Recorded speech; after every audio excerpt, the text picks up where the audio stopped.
Right guys, welcome to Son of Scotland TV. Bring you a Raw review. This is the first Raw after Extreme Rules, and was it a good one? No, it wasn't. So tonight, apparently on Raw, the return of King of the Ring is coming back, but let's be honest, you may as well call this Jobbery of the Ring, because you look at the 8 participants in this match, in this tournament even, and there's no star power, there's no fuck all, man. Yeah, there's a couple of decent wrestlers, but just basically mid-carders thrown in a fucking King of the Ring tournament. It's not even a real King of the Ring tournament, just to promote the network. I'll get on more about that later, but first of all, let's talk about the show. Starts off with the Authority segment. It's the same old shite, man. It's pretty boring. This happens every week. Kane, Rollins, Reigns, Orton, fucking blah blah blah. Shite, man. Whatever.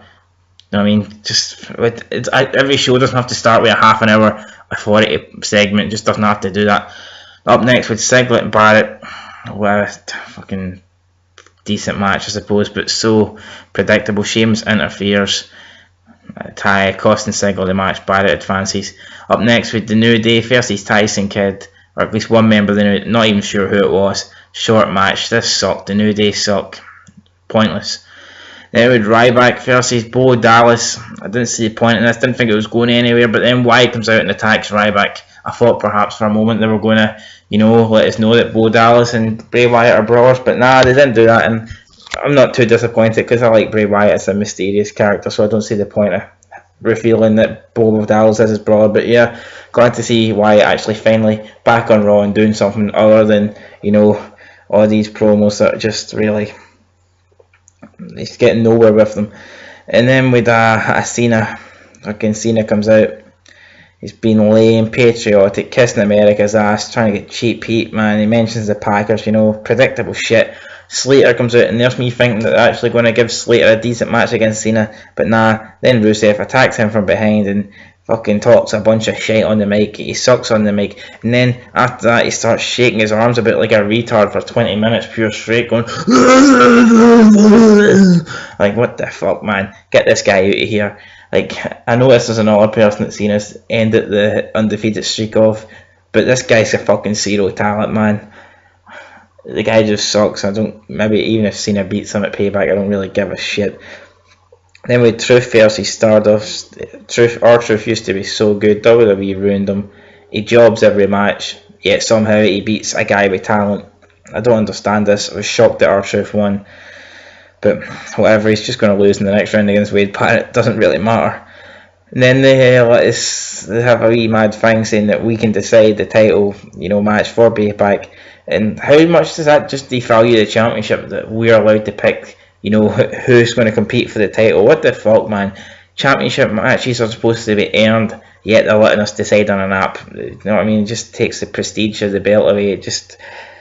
Wrestling's fake, man. You would never get this. Yeah, like, we're going to let the fans vote who can compete in like the 100 fucking meter gold sprint at the Olympics. You just wouldn't get that. It's fucking woeful, man. I didn't mind them doing it on that one pay-per-view, the Cyber Sunday and then Tabo Tuesday, was it? And I didn't mind that because it was like once a year, and then it was the whole gimmick thing behind it. But just to randomly let us pick huge, important fucking decisions like this, it's dumb. And then with Fandango versus Adam Rose, don't want to talk about this. Fucking 2 jobbers, 2 lame gimmicks. Then Rosa Mendes makes it with Adam Rose. What a lucky bastard, man. That depresses me. There's him making it with Rosa Mendes, and there's me sitting there watching this pile of shit. Life's not fair. Then with a Brie Bella promo about Brian being injured, she's talking about how much people support her. She's like putting on the fake tears. Fuck the Bellas, untalented bitches. Naomi versus Brie Bella, garbage match. Naomi wins, but the roll up, did you see the roll up, man, to end the match? Fucking pathetic. And then, is it JBL or is it Booker T? One of them goes, nice technique. You taking the piss, man. Fucking terrible. Then with Sheamus versus Ambrose, I suppose it was a decent match, but another cheap, predictable finish. Ziggler comes out, attacks Sheamus. It costs Ambrose the match. Sheamus fancies. It's a shame. Ambrose is one of the guys, that you can actually see being a legit main event star. He's got it. He's not like people like Sheamus and Barrett that are just boring. Ambrose definitely has something, but they just don't seem to push him, and it's sad that if you look at the 3 members of the Shield, this guy, him and Seth Rollins should have been the 2 that, went on to better things, but sadly fucking Ambrose has left, being a mid-carder, and Reigns is getting pushed to the top. Pretty poor, pretty sad, disgusting to be honest. Up next with the Toughen Us videos, and fuck man, these videos just looked pathetic. It was like a bunch of losers in their mum's basements, like fucking acting hard. I mean, I could have set in a video like that, man. You know what I mean? And I'm a loser, like, so I don't know. I was supposed to get excited about a show with these guys. Come on, man. I don't think so. This doesn't get me excited at all. And then with Neville versus Harper, you know, another decent match. Neville wins, but I don't know. I'd probably like to see Harper win if I'm being perfectly honest. Harper, he's a decent big man. It's not often you get a big man that's actually decent in the ring and with you know, athletic skills and shit like that. So yeah, I'd like to see Harper not lose as much and be taken more as a serious monster, because you know, WWE had these big guys that you take serious back in the day, but they don't have that no more. There's no real big heels that you can take serious now. It's just heels that, it's just big guys that basically job out to smaller guys. And you know, Harper could be the next guy, the next big man, serious threat and all that shit, but nah, he loses every week, so that's not going to happen. Then the main event, the tag match between Kane and Rollins versus Randy Orton and Roman Reigns, and it was a decent match, but once again, so predictable the finish. You just knew that Kane and Seth Rollins weren't going to be able to coexist till the end, and so yeah, Rollins takes out Kane by accident. Kane hits Rollins, tosses him in the ring, Superman punch, RKO, Orton and fucking Roman Reigns, man, get the win. And then they announced that it's going to be a triple threat, and let's be honest, there's always going to be a triple threat, man. If you give people the option of a triple threat over single matches, they will probably always pick the triple threat. So I'm just glad that this wasn't a voting, this vote wasn't rigged, because in the past WWE have rigged it. But yeah, it makes sense that it would win, the triple threat would win, and then they close the show with Roman Reigns spearing Seth Rollins, because they need to make Roman Reigns look fucking strong. Yeah, big deal. But anyway, you know, what a poor show in general. I got excited when I first heard they were bringing the King of the Ring back. I thought they'd have had its own tournament, but no, fuck that. Well, the only thing they're doing this is to try and sell the network. So you get the first round matches on Raw, and then you have to pay to see the semi-final and the final, and it's not even pay-per-view, so they don't even give you the option. It's not even available to you to buy on pay-per-view. The only way you can see these matches is if you get the network. You know, fucking cheap, man. They know the network's not that good, so they're trying to.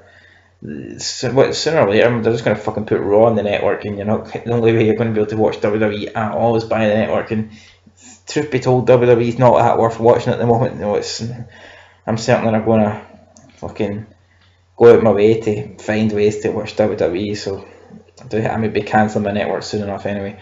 Poor Raw, King of the Ring, full of jobbers, full of mid-carders. Why not put Cena in there? Like, I know we don't want Cena to win it, but at least whoever did win it beat Cena on the way to winning it, it would just make it mean a lot more. You could put Cena in there, you could have put Roman Reigns in there, whatever. You could have put not Seth Rollins, but well, yeah, you could have put Seth Rollins in, even Randy Orton, but nah, they just didn't do that. So that's what it is. But this isn't a King of the Ring. You think back at King of the Rings, I remember Austin, Rock, Kane, Undertaker, Owen Hart, you know, all main eventers. Mankind, no, main eventers taking part at the King of the Ring, and this isn't a King of the Ring. This is just a tournament to try and get people to buy the network, and they've just thrown in the mid-carders and jobbers. So that's all. It's nothing more than that.